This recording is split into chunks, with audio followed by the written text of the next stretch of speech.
La SCIC l'Odyssée d'Angrain, c'est un projet qui a été porté par Éric Marie, qui m'a beaucoup plu dès le départ. C'était déjà un projet collectif qui engageait des producteurs et aussi des consommateurs et des politiques locaux. Et c'est un projet alimentaire de relocalisation de la production parce qu'on s'est rendu compte qu'il n'y avait plus de production de pâtes il y a une dizaine d'années dans tout le sud de la France. Je suis Pascal Consiglio, j'ai le rôle au sein de la SCIC, je m'occupe principalement du petit épeautre, voilà, et de la multiplication des semences qu'on essaie d'expérimenter pour faire les pâtes.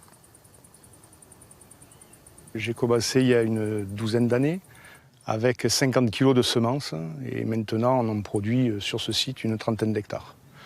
Tout ne va pas à la SCIC. Ce qui m'a plu là-dedans, c'est de partir de très peu de semences et d'arriver à semer autant d'hectares en si peu de temps, quoi. C'est la magie de la vie, quoi. C'est la magie de la nature. Et ça, c'est quelque chose qui me touche beaucoup et qui touche beaucoup aussi les membres de la SCIC. Tous les blés modernes, que ce soit les blés durs, les blés tendres, c'est leur arrière-grand-père, quoi. Par mutagénèse ou mutation génétique naturelle, je ne sais pas comment on appelle ça, ça a donné tous les blés qu'on cultive à l'heure actuelle.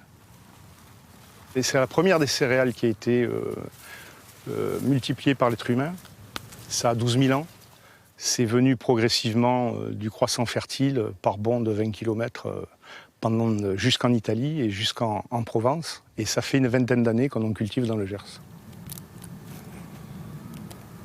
C'est pour moi une plante que j'aime beaucoup, déjà pour le goût que ça confère aux pâtes qu'on fabrique, mais aussi c'est une plante à cycle long, c'est-à-dire qu'elle couvre le sol longtemps, donc elle le protège.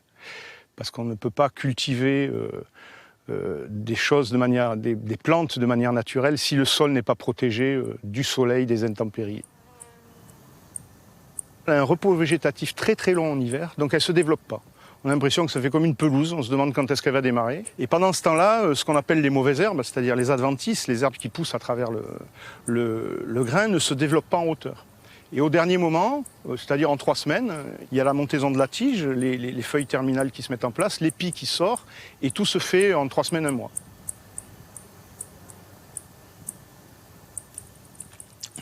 Il a bon goût.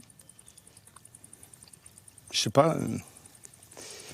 ne sais pas dire quel est le goût du petit épeautre, mais ça a son goût à lui. Il est sain, il n'a pas de... Voilà. Moi, j'aime ça.